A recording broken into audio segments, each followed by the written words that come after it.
Yo, what's going on, guys? Welcome to the Cowboys Beat Podcast for June 5th, 2024. And on today's episode, we're going to be talking about Justin Jefferson's new contract, what that means for CeeDee's upcoming contract, and we're also going to be talking about CeeDee not being at OTAs as well. Micah Parsons has reported for OTAs. We're going to be talking about that along with some other news and notes with OTAs. And then I want to get into the running back room and see where the Cowboys are going to go with that particular room. So before we get into the episode, please make sure to hit that like button and subscribe. You guys have been awesome. And also, before we get into the episode, Larry Allen passed away the other day. He died at the age of 52. I just want to send my condolences. The best offensive lineman of all time.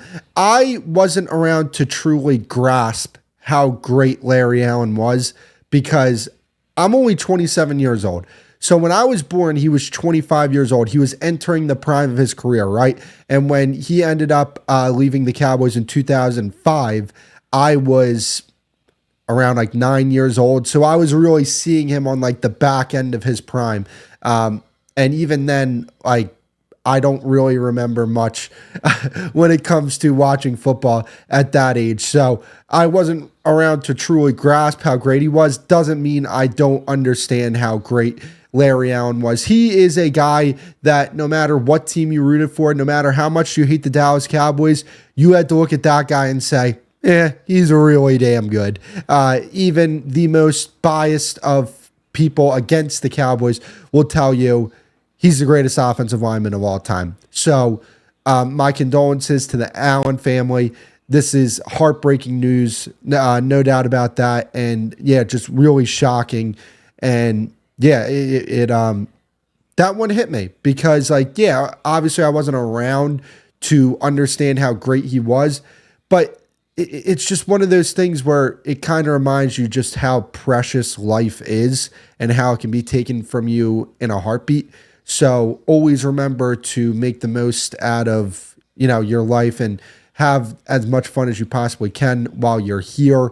I know that got a little deep here, but when you're talking about something like this, that's where ultimately it's going to end up going. So rest in peace to Larry Allen. And without further ado, let's get into the episode. So Justin Jefferson signed his deal the other day with the Minnesota Vikings. It is 4 years, $140 million, 110 guaranteed. It is a big contract. So obviously this has a lot of implications on CeeDee Lamb and his upcoming contract. So one thing that I want to talk about is an article written by Michael Galkin in the Dallas Morning News. A question he was asking was, is this the ceiling for the upcoming CeeDee Lamb contract, or is this the floor for the upcoming CeeDee Lamb contract? I tend to err towards the side of this is the ceiling for the upcoming CeeDee Lamb contract. Look, CeeDee Lamb is great. CeeDee Lamb is one of the best receivers in football. I have him as my third-ranked receiver at the current moment. He's not Justin Jefferson. Justin Jefferson is going to go down as an all-time great wide receiver. He has the potential to be a Hall of Famer. As a matter of fact, I think that's where he's heading. If he keeps this up, there's no doubt about it. He's going to be a Hall of Famer. CeeDee Lamb is an elite receiver in today's game. Does he have a chance to be an all-time great? He does. He's still getting better, right? He's gotten better year after year. But up to this point, he has not shown that he is a better receiver than Justin Jefferson. And it's not really particularly close. I mean, this guy this past season played half the year and had 1,000 yards. I mean, he was going to compete with Tyreek Hill for being, number one in receiving yards. As a matter of fact, he probably would have beat him this year because Tyreek Hill only played 15 games this past season. So when we talk about CeeDee Lamb and Justin Jefferson, I do not believe that CeeDee Lamb should be getting paid more than Justin Jefferson. And I don't think that the Cowboys are going to pay him more than Justin Jefferson. If they do, he's going to reset the market by a very, very small margin. I mean, you're talking about $35.1 million instead of $35 million. That's what it's going to be. And if that is the case, if he's going to sign for that type of money, if they're asking for that type of money, the Cowboys need to ask for a fifth year. That's the way I would handle this, because then you'd be able to space out the cap hits, and I think that would be beneficial for the team. They like signing guys to longer-term contracts, and this is what I'll say. there's a very real possibility that, hey, maybe, okay, we'll pay you the $35.1 million a year that you're looking for. But not only do we want to add a 5th year, we want to add a 6th year as well. That might be where the Cowboys are heading with this. So expect negotiations to ramp up very soon here. I expect to see news about a CeeDee Lamb contract extension within the next week. And a question that a lot of people are going to ask is this. What's going to happen with all 3 of these contracts for the Cowboys, right? You talk about CeeDee Lamb, Dak Prescott, and Micah Parsons. To me, the priorities go in this order. Dak Prescott's number 1. He's the quarterback, okay? You can have Micah Parsons, you can have CeeDee Lamb, you can have all these great players on your team. But if you don't have a quarterback, that's going to significantly hinder your chances to win a Super Bowl. I mean, that's just the case here. And then 2, I would go with Micah Parsons. And the reason why I would go with Micah Parsons at 2 is because, if you have a great quarterback, you can kind of overcome not having a number 1 receiver, right? And I believe that Dak's a great quarterback. So I think he can overcome not having a number 1 receiver to the level of a CeeDee Lamb. And then CeeDee Lamb's the 3rd priority. Now, I think all 3 of these deals get done. Gelkin in his article was talking about how it's all but certain if these guys ask to reset the market at their positions that 2 of the 3 guys will remain on the team. So that means they'll have to trade one of the guys. Quite frankly, I disagree with where he's coming from. One, because if you look at their future year salary cap, I heard this on ESPN. Booger McFarland was on First Take, and he was like, well, if you give 35 to CeeDee Lamb and 35 to Micah and 60 to Dak Prescott, that's, what was the number? $130 million right there. You're not going to pay those guys that much money. You're not. Yes, the average salary is going to look like that, but when we talk about cap hits, when we talk about the guaranteed money, you're not going to be paying those guys that type of money. And not only that, you can kind of stagger their contracts in a way where it's like, all right, 1 year, this is going to be a high hit for Micah Parsons. The next year, this is going to be a high hit for CeeDee Lamb. You can work around the cap. And especially when you look at the upcoming years for the Cowboys and their cap, let's go over it. 2025, their team cap space is $65 million. You might be like, well, how are you going to fit Dak, Micah, and CeeDee in on that? Well, Dak already accounts for $40 million of next year's cap because he has a dead cap hit. So that, obviously, maybe the cap hit goes up a little more. Maybe it comes down a little more for next season, depending on how they structure the contract. So he already has a cap number of $40 million. Micah Parsons already counts on the cap as well. I believe he has a cap hit of, I'm looking for it right now. I believe it's $21 million. Yep, that's right, $21 million.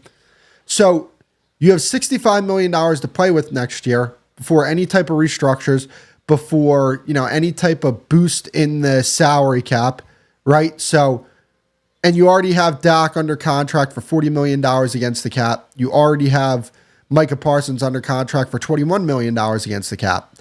So, maybe these guys get a little bit of an increase, right?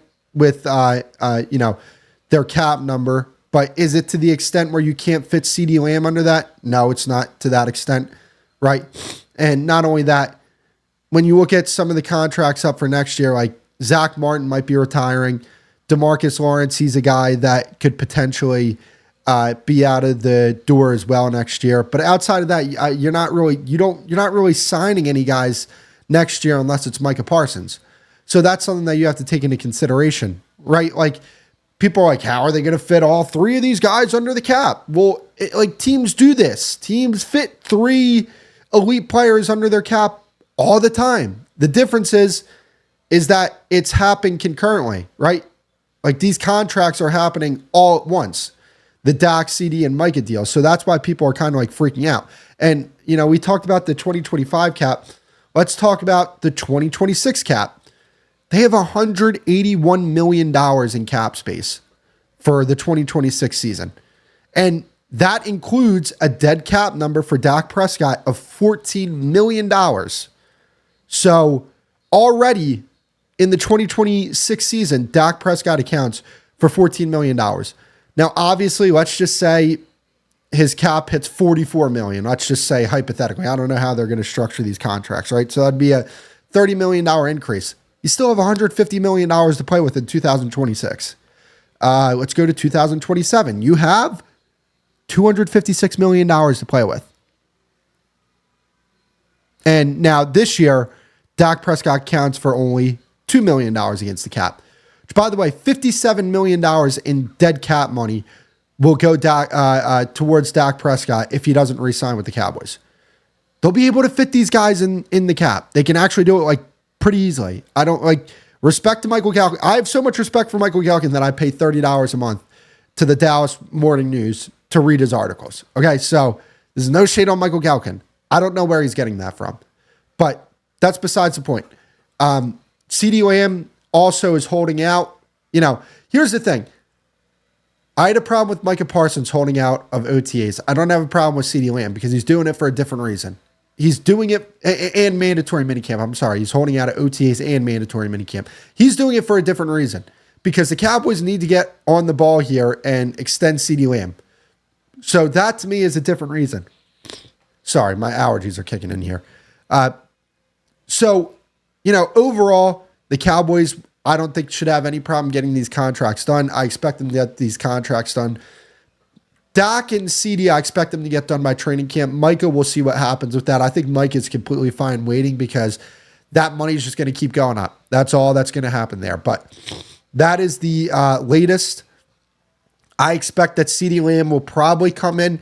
So A.J. Brown signed for $32 million. Justin Jefferson signed for $35 million. Expect to see it somewhere within the middle, maybe like 33 and a half, somewhere around that average per year. And we'll see what they do with the years. But yeah, Justin Jefferson signed his contract. That's definitely going to have a lot of implications on CeeDee Lamb's upcoming contract. So Micah Parsons has reported to the Cowboys mandatory minicamp. And this is after he did not attend the optional OTAs, which is, it's fair that people have been pointing out that it is optional. But here's the thing, right? So, there's a lot of things that he said in his interview with the media. Some things along the lines of, Aaron Donald missed training camp and he ended up winning Defensive Player of the Year that year. Okay, I get it. Here's the reason why I've been so critical on Micah Parsons missing out on these OTAs. This year is different, okay? There is a real question of leadership within this locker room. The narrative is real. They're coming off an embarrassing playoff loss and coming off an offseason where he was talking about wanting to be more of a leader. You had to be present for those optional OTAs. It sends a different type of message. And I get it. I understand that they're going to have a lot of time to be around each other. And Micah Parsons is accurate when he says that. But it's the small things. It's the small, minute details that are the difference maker in championship teams. And here's my thing. If you don't want to be a leader, Micah Parsons, I'm completely fine with that. Nick Bosa is not a leader in San Francisco. He's the best player on that defense, though. He won Defensive Player of the Year before. There are plenty of examples of guys not being great leaders, but they're great players. It's not a requirement to be a great leader. And if Micah Parsons wants to be that, I thought it would be a really big statement to come into OTAs like Dak Prescott does, because Dak Prescott's the leader on the offense. They need a Dak Prescott on the defense. They do, and they don't have one over there. Like when you look at the offensive side of the ball, the roles are defined, right? Dak's the leader. You got CeeDee Lamb, who, he's not the leader, but he's a great player, and that's completely fine. Nobody has a problem with CeeDee Lamb's leadership, by the way.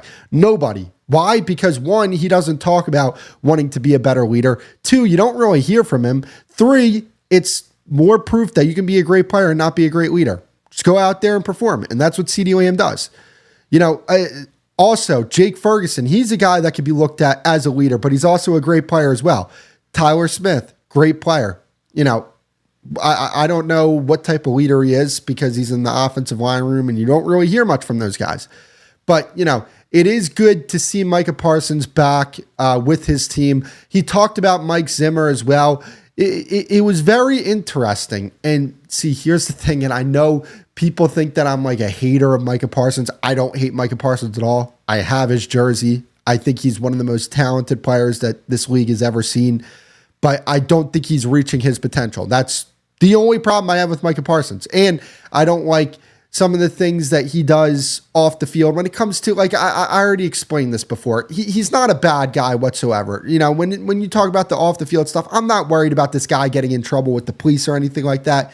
Not at all. I don't worry about that at all. I don't like some of the things that he says. It could potentially rub people the wrong way. And it has. Like, there are reports within the Cowboys organization that there's some people within that organization that they're not really feeling Micah like that. It's a legit thing. It's not something that's made up, and there's reality to it. But, you know, he was talking in his interview. He said that he said about 20 words to Mike Zimmer. Another part of the interview, he said, well, you know, all the coaches say, hey, well, Zimmer likes it this way. And then Micah responds with, hey, I like it that way. You know, and then he's talking about how this is going to be a compromising relationship, how there's going to be some things that he wants to do and there's going to be some things that Zimmer wants to do. Like, I'm not sure how smooth this relationship between Mike Zimmer and Micah Parsons is going to be.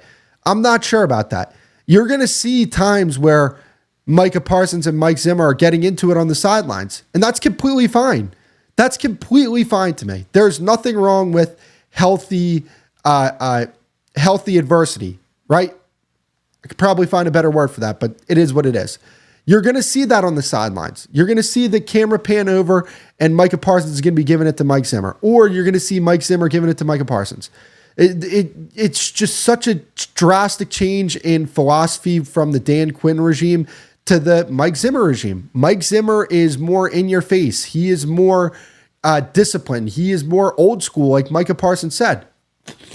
And we'll see how that goes over with Micah Parsons. We'll see how that goes over with the rest of this defense. But it's a kick in the behind that they need. But I don't love hearing from Micah Parsons, hey, you know, there's going to be some things that we have to compromise on. And here's what I'll say. Micah Parsons is a great player. If you're going to take, that type of, I don't know if you'd call it criticism or input. Input's a better word. If you're going to have input from any player on this defense and say, hey, maybe I don't like this plan for me, it's going to be Micah Parsons because he's that damn good. He's the best player on your defense. But at the same time, I don't think it's going to be, from the standpoint that Micah Parsons had the type of freedom that he had under Dan Quinn. I don't think that's going to be the case at all. Mike Zimmer is going to expect certain things out of this guy. He's going to want him to play certain roles on this defense. And Micah Parsons might not like it. And I'm completely fine with that. I do not care. Okay? Maybe Micah Parsons isn't going to be put in the position to get as many sacks as he has the prior years. And I'm fine with that. Because Micah Parsons is more than just a really good pass rusher. He is.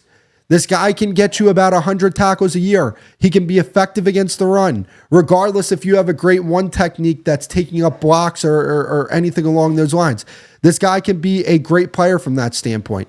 So, it's going to be very interesting to see how this relationship plays out between Micah Parsons and Mike Zimmer.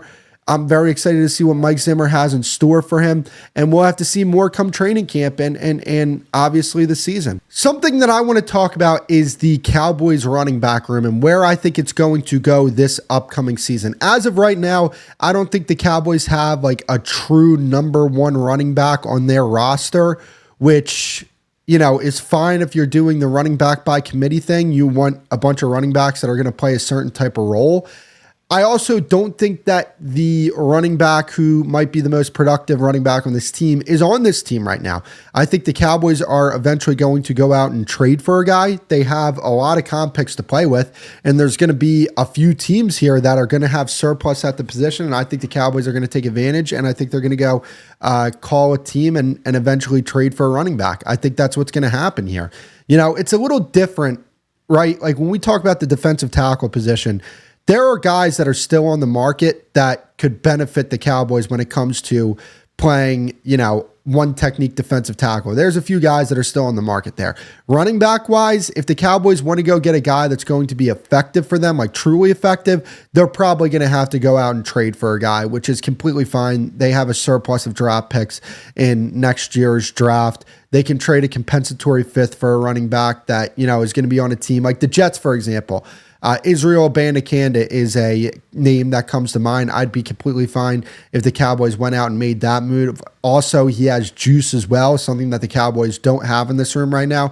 So the guys that they have in this room are Ezekiel Elliott, Rico Dowdle, Royce Freeman, and Deuce Vaughn. Obviously, there's other guys like Nathaniel Pete and Snoop Connor as well. So, not really anybody that at the current moment is proven to be a legit number one type of running back. And even if they were to go out and get Israel Abanikanda, I don't necessarily think that he's like a bona fide number one guy.